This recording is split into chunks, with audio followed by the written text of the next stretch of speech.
What is up, you guys? Thank you so much for clicking on this video. My name is Will, and today we are finishing our reviews of all 5 30th anniversary Jurassic Park sets. This being set number 76961, Visitor Center, T-Rex and Raptor Attack.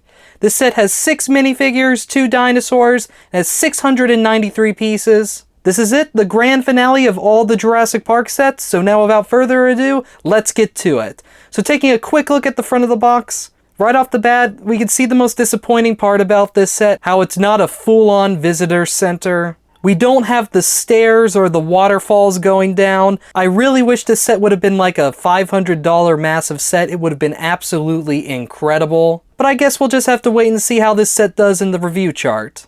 Alright, so taking a quick look at the back of the box here, we can get a better look at the interior of the building, including the T-Rex skeleton, the banner where dinosaurs ruled the earth, as well as our final silhouette at the bottom, featuring the T-Rex, Parasaurolophus, some pterosaurs, the Brachiosaurus, and some raptors. Sadly, the Gallimimus is nowhere to be seen in this, but that's nearly every film species besides the Dilophosaurus. Now, without further ado, let's get into the build itself. Alright, so we're going to start off with the minifigures, the first one being Tim Murphy. Now this is him completely caked in mud. After all, he just survived a T-Rex attack, climbing down a tree with a falling car behind it, as well as getting electrocuted.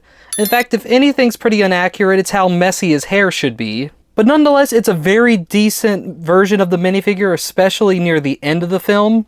Taking a quick look at the back, you can see some wrinkles in his shirt, as well as looking at his alternate face, with him looking a bit more worried.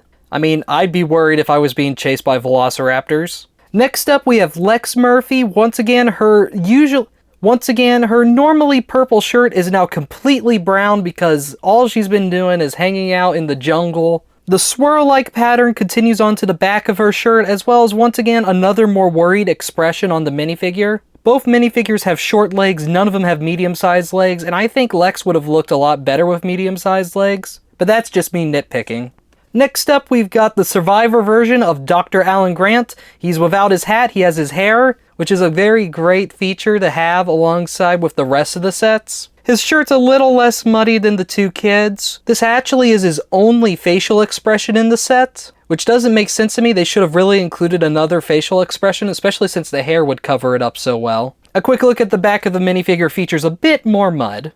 Another thing I just want to bring up is the real missed opportunity of featuring the hat and hair combo that was featured in the new Indiana Jones sets. It was the perfect opportunity to have the fedora as well as his hair showing in some of the other sets.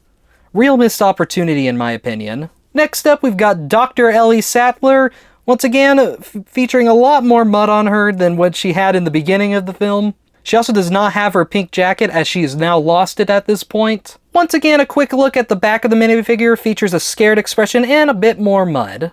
Next up, we have a much younger Dr. Henry Wu, this one featuring a pretty happy facial expression, considering the atrocities of this island that are about to come. He features his name tag as well as his white jumpsuit that he wore in the film. We got some wrinkles on the back, as well as a much more confident expression as the other facial expression. Now, we've gotten quite a few older Dr. Henry Woos before, so this is a real nice change of pace, as this is the much younger version. Next up, we have Ray Arnold. This is Samuel L. Jackson's character in the film, featuring his happy facial expression as well as his untied tie. The stripe pattern as well as a scared facial expression is featured on the back of the minifigure. And of course, I would be amiss to address the fact that we did not get Robert Gennaro. I know, I am not going to let it go though. Real missed opportunity for the figure roster. Moving on to the dinosaurs featured in this set, the first one we have is the Velociraptor. Now, we have seen this raptor in the 4+ set, so there really isn't anything different about it. It has the same posability and articulation, as well as the mouth opening and closing. All in all, the classic Lego Velociraptor that we've gotten from 2012, and I wouldn't change a thing with it. Next up, we have Rexy herself being pretty scarred up. I like the colors, it overall is pretty good. The legs and arms, of course, can move, as well as the mouth open and close. All in all, a very decent dinosaur. Once again, we've gotten this species since 2012, and I really wouldn't change a thing. Next section of the set we're going to be taking a look at is the T-Rex skeleton. Sadly, we don't get the Alamosaurus skeleton, just like in the film. We have a nice little plaque near the bottom. The head looks pretty well detailed, especially from the side, but it is pretty underscaled. Once again, a big letdown thanks to the price. They really should have added another 100 pieces to this set, and they could have made this skeleton so much better. But there you have it, the T-Rex skeleton. You can pose the legs as well as the tail, and the mouth open and closes. So all in all, here it is, the T-Rex skeleton. Moving on to the visitor center itself, taking a look at the front, it looks okay. It doesn't look the way it should, but I definitely love the stickers we've got on the door, as well as, of course, the door opening and closing. We've got some flowers lining up the side, as well as the nice looking windows. It gives off the impression of the visitor center, I give them that, but at 130, very undersized. Of course, moving on to the back of the set, we've got the really cool banner where dinosaurs ruled the earth, which is a great addition to the set in my opinion. And then, of course, we got the little front lobby there. The only thing it features really is a couple trees. If I lift it up right here, you can see some of the murals included in this set, but you get better views at it when we look at the other rooms. Taking a quick look at the kitchen or dining hall area, you can see the Raptor mural in the background there. We've got seats for Lex and Tim to sit and eat their Jell-O and other food, and all the cakes and stuff right here. There really isn't much detail added to the set though, as once again, it's a miniature version of the actual building. Moving on to the much more interesting room included, we have a nice sticker with Mr. DNA. We have a place where they're currently working on the eggs, or where the raptor eggs hatch. I really wish they would have included a baby velociraptor, but I guess they decided not to. We also have a block of amber with a mosquito, a computer for him to work on, and a microscope. Dr. Wu's lab is a pretty nice addition to the set, but all in all, I'm going to say the exact same thing I've been saying. It's a very miniature version of what we should have gotten as a visitor center. Moving on to our review chart here, I'm going to start us off with build time. This set had less than 700 pieces and only took me 55 minutes to build. A pretty normal build time for that amount of pieces, but for the price you pay for the set, not very much. Visually, once again, a miniature version of the visitor center. I'm sorry if I sound like a broken record, but that's what this set looks like. The best looking part of the set, in my opinion, is the stickers surrounding the door here. It looks very good. So visually, I'm gonna give the set a 5 out of 10. Stability wise, now I've not encountered any stability issues. Now we've got all these plants on the side over here, and I'm pretty sure those will come off easily if I messed with them. But all in all, the building itself is pretty stable. I was able to lift it pretty easily for the review and not have anything break off. So I'm gonna give stability a 9 out of 10. Design wise, I mean, the set was fun to build. It was a Jurassic Park set. I had a pretty good time building it. But I think I would have had a lot more fun if I was building a $400 to $500 visitor center. Just the sheer scale and majesty of the building would have been really cool.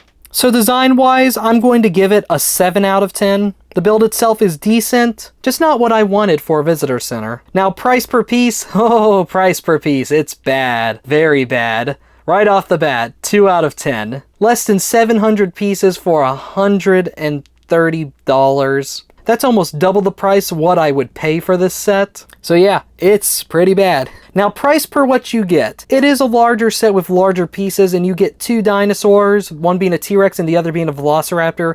But if you've been collecting Jurassic Park sets since the beginning, a T-Rex and Raptor are nothing new. You can get the Raptor in a cheaper set, and technically we have another colored version of Rexy in like the original Jurassic World sets. The only difference for this Rex is the scars, which I'll admit is a nice touch. And then of course you get this massive building, which represents the visitor center. Overall, it's a nice play scale set for kids, but for any adult collectors looking for a really good Jurassic Park set, this set is not worth it. Out of all 5 sets, this set is probably the worst one. So I'm gonna give it, at least in terms of price per what you get, a 4 out of 10. It is a much larger building, so the price is a bit more justifiable than the piece count. Which moves us on to our final verdict. Ooh, this is probably going to be the lowest rating I've given for a set, but I'm going to give it a 5 out of 10. For any Jurassic Park fans, this set's probably just simply not going to be worth your money. Even on sale, it probably won't sell well. I could totally see this set on sale for 50% off on Black Friday, which is pretty bad in my opinion. But I would definitely recommend getting it if you find it for Black Friday prices. But if you're getting it for your kids, they're more likely to be excited about this set than anything else. But a 5 out of 10 is the rating I'm giving this set. The price of the set is what really holds this set back. It just was very much not worth your money.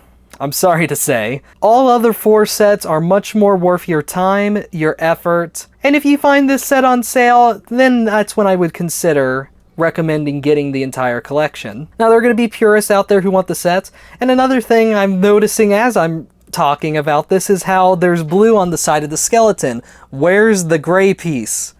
That does not look good. You can see how the LEGO designers did not take this set as seriously as the other sets in this wave. But alright everyone, I'm gonna go back out into the park and enjoy myself. After all, the real majesty of Jurassic Park has always been its dinosaurs, not its buildings. Though its buildings are very iconic, and I can see how people would be very disappointed with this set. Please be sure to leave a like, hit that notification bell, and subscribe to the channel.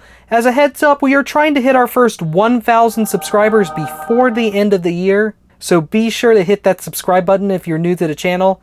Trust me, a lot of my other reviews are much more positive than this. And there's going to be plenty more reviews to come. I'm looking forward to see what the LEGO Jurassic World / Park line has in the future. But alright everyone, that's going to wrap it up for this video. I'll see you all in the next one. Bye-bye.